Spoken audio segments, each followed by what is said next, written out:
colleagues and I got together and decided that we would have a plenary session called Rocking the Cultural Quotient. And this would look at opportunities for ethnic community participation in New Zealand's cultural landscape. And I just wanted to say that we have the most fantastic panel here. So what I want to share with you what I teach in my class, and which is really the power of storytelling in a globalized world. So just as a context, I direct the Global Studies program here at Otago.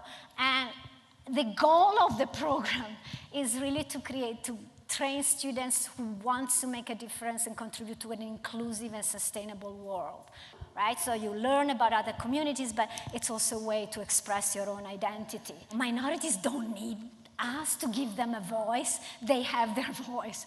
We just need to listen.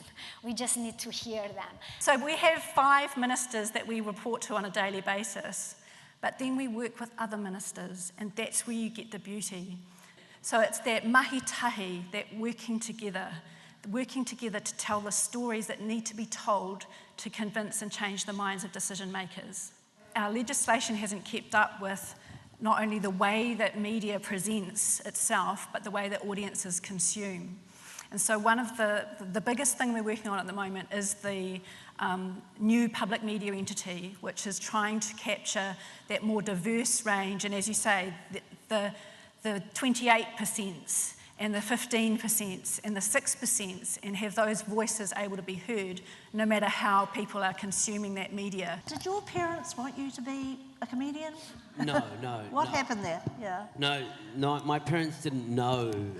Even I didn't want to be a comedian. I didn't want to do anything in the arts. I did it, and weirdly enough, it went really well. I was very, very nervous, and then I had this rush come over me that I'd never felt before, because I'd only ever worked at my parents' store.